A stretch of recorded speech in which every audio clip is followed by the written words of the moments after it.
recording now. All right, we're recording now. It's 6'5" Maye up here. I might have to make it a little higher here. Far away, Michael. Go for it. Oh, okay. I'm sorry. All right, Drake, what has been the movement like the last few days before here? Yeah, just trying to put that one behind us. I think that's the big thing. Just put it behind us. Get back. We still got a lot to play for. Kind of learn from it. Obviously, we're disappointed. Not the way we wanted, that one to go. Especially in a home game with, opponent we felt like, we were better than. But at the same time, we learn from it. Like I said, get back after it, and just don't let that one filter into this week.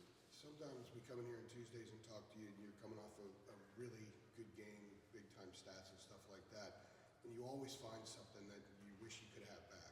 When you look at the other night, what would you like to have back, and what did you maybe learn in film that you could have done differently? Yeah, just I think at the end of the day, the big thing is, with the deep routes and stuff, to give our guys a chance. Give them a chance to get, their hands on it. I feel like, at times, I threw it where, whether it was Tez or JJ or even some of the other guys, Nate a couple times, Doc, where they didn't have a chance to go get it, and that's on me. I give our guys a chance because at the end of the day, it's hard to play DB. So you put the ball up and let our guys go and get it. And at the other day, just some little.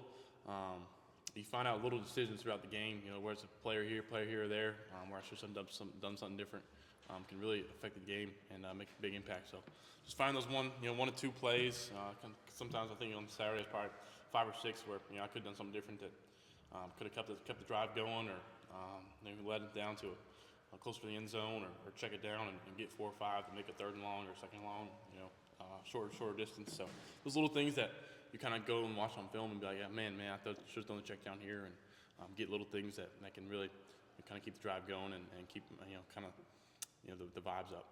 Drake, do you do anything different after a loss in terms of, I don't know, the way you watch film or the way you assess what happened?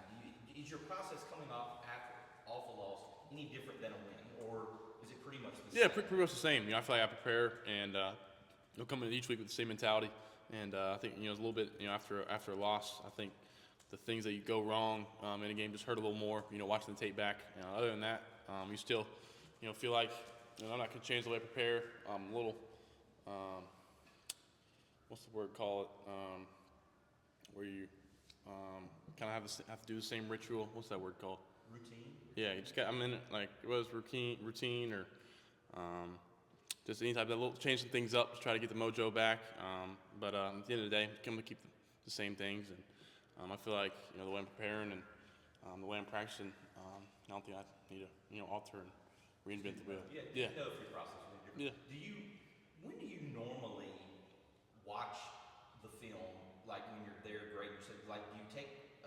I'm sure like Saturday night you go off and do your thing. Like is that Sunday morning? Is that Sunday afternoon? Like when is it normally you get in there and just like start going over? Yeah, I'll for sure watch it that same night. Really? I won't really grade myself and write much things down, but I'll definitely look at it whether we're getting back at 10 o'clock at night or 2 a.m. I think it's hard to play a game and not go back and look at it. Especially as from just watching so much tape and watching film and caring so much about how you play. And then in the morning I'll take a look at it and really. In the film room with the quarterbacks, you really grade yourself, and obviously I'll take a look before, and then that morning we have some downtime between the recovery lift and there. So just bits and pieces that I know what I'm telling Coach Lindsay what I'm seeing as we're watching the film together, and also some things I can tell the guys. Hey, next time you see this look, here and there, some bits here and there on Sunday that they can stick with them for this week. So. I'm sorry to hog it, but like when you say you watch it that night after a game, is that just on your laptop? Yeah, just on my iPad. You can watch it on my iPad, my phone. Usually on PFF, it's not up by then, but just usually my iPad or phone. So whether I'm lying in bed or stuck on the couch watching some of the other games. So. How much stock do you put into PFF? Yeah, I use PFF. That's kind of my main thing. Sometimes PFF you can do so much. You can go to third downs and. On the left hash, in that third quarter, you can narrate it down and do so many different things with it. You can watch each player specific, plays that where it's a corner getting targeted. You can watch all the throws they're getting targeted, all the specific routes they're getting targeted on, and you can filter it by coverage. I mean, it's really, it's really awesome what PFF has done and kind of how much goes into them. So What about the grade, though? I know yeah, the grades. the That's grades seem to fluctuate. It doesn't sometimes measure up, I guess. yeah. I mean, I think the grades are people that kind of. It's the nitty-gritty where there's a lot of value. Yeah, exactly. I think those guys up front, especially the offensive line. I think they're really hard on those guys when you see some of the grades. And Yeah. those guys block their butts off. So them grades don't really go much into what we think around here. So I think it more matters how we think we executed the play. How has Nate seemed just early on this week? Not too much in his own head after Virginia, like seems okay. Yeah, he sent me a text, Sunday night, just saying, I got you, man. Let's get this next one. Just staying positive. That's the big thing. He's a great player. He's made a tremendous amount of plays. He's had a couple 100-yard games for us, a couple touchdown games for us. So nothing's gonna change. Nate's a ball player. We brought him here to help make plays, and he knows that. So put those ones behind him. I gotta do a better job of putting him in a better spot. Some of them were behind him, so it's not all on Nate. He's a great player. He's a spectacular human being. He's hilarious, and just it's a big one for him. Obviously, Georgia Tech. So getting back at them. I was gonna say you feel like he's primed for a big game going back down to Atlanta. Say it again. I said you feel like he's primed for a big game. Yeah, I think Nate. Even Saturday, he can go out and make something happen. So just depending on how they play him. They bracketed Josh last year. They bracketed the slot. So that's kind of how their defense is structured. Just kind of put 2 on the slot, but at the same time, we're gonna find ways to get 6 the ball because he's a ball player. There's been a lot of talk the last few months about the culture of the program, the chemistry. Mac always talks about the chemistry you guys have, the leadership, and the standard.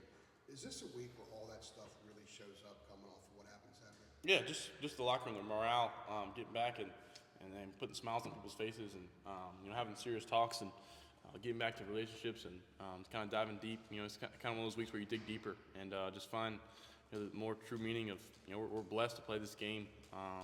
What God's created, the human beings He's put around in this locker room. We have such a great group of guys, great group of coaches that love one another and care for each other and want to see each other succeed. So it's just it's one of those things, like I said, just to dig deeper and just find the true meaning in teammates and coaches and the relationships and find what makes football special. And you're just blessed to play this game, and then every day is a blessing.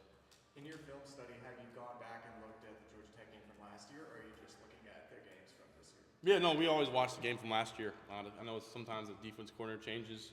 In Georgia Tech State, I think they just made a sudden change defensive coordinator-wise, but some of the same guys playing, some of the same concepts we have running against them. So yeah, we watch that, and usually on Mondays in the quarterback meeting with Coach Lindsey, he always watches it back and sees if he likes anything we did against them, or we do that for really any game we played against a state opponent from last year, or sometimes even a couple years back. So sometimes we're watching Big Sammy throw it around, so it's fun to watch him. What are some of the challenges that your defense presents? Yeah, same thing as last year. They're going to get after us. They bring some. They're going to heat us up. They do multiple things. At the end of the day, playing in Georgia, playing in Atlanta, it's tough. They kind of had our number, so just kind of getting over that hump and just bringing our own energy because we know may not as many Carolina fans will be in Atlanta, but at the same time, I feel like we got a good thing going. I got to focus on practice this week and just be ready for them boys from in Atlanta. Were you shocked by the drops? I know it wasn't all Nate, like you said. Maybe some of the balls weren't perfect. But Yeah. Like, I think he had one drop each of the last 2 seasons on the season. Like, Yeah. I mean, was this just as it was happening? You say, "Good Lord, what in the world is going on here?" Like, did it seem weird? No, I think it's not really surprising or shocking. It's just one of those things where it's just that next play mentality. He's such sure hands. He's an athlete. Played baseball. He's 2-sport athletes. He looks so comfortable catching it, and just sometimes I think you get in scenarios and maybe where we're off, like kind of what we're thinking on that play, or I think one time they kind of sat cover 2 guy, kind of the mic drop. They made the safety. He's a Tampa guy in Tampa too. So I was trying to hit the crosser before he reached him, and Nate maybe thought he could have gotten under him. So a lot of things go into it. I'm gonna trust him, and I'll get back at it the next play. But after, he probably is hard on himself, and that's what I like to see out of a teammate. Somebody's hard and cares, and if they didn't care, that's something that wouldn't sit right with me. So just glad to see he cares and he's got the right attitude. A lot of people outside of athletics don't sometimes understand when a guy has a game like that or when the team has a game like you guys had, but how much of it is just sometimes a team is off or a player is just off? It just happens sometimes. Yeah, I think that's the nature of playing the sport. Sometimes the defense wins some plays, and sometimes, when we win, we don't execute on our part. So, a lot goes into it. It's a lot more than just, pitch and catch out there. And, those guys, blood and sweating up front. And, for us 11 on offense, we all got to be on the same page. And, sometimes it's tough. For defense, they could, blow coverage and end up making a sack. And sometimes offensively, you whiff up front and end up hitting a deep ball. But at the same time, you got to be on the same page. And you got to have a lot of things clicking. You got to be clicking on all cylinders. And I wouldn't say we're necessarily off, just at times we weren't hitting when we need to. And that ended up, costing us. Drake, do you think in any way, you never want to lose a game, but do you think in any way now that the perfect record is gone, that might allow you all to play freer? I don't know. I mean, Yeah. with less of a burden. Do you think there's anything to that? Yeah. Might not be as tight. I think that's a good question. I think, we were striving for, Coach Brown, we just win all the games. And, I feel like we had the opportunity to do that this season. I wouldn't say necessarily a burden. I wouldn't say it was something that, the elephant in the room where we were trying to, play with nerves and be nervous and anxious to lose that first game. We're just trying to compete out there and go 1-0 each week. And I feel like we're still keeping that same mentality and kind of raised our awareness a little bit this week. That you got to bring it every week. It's college football. All right. Thank you, Drake. Great stuff. Thanks, Drake. Hey, Drake.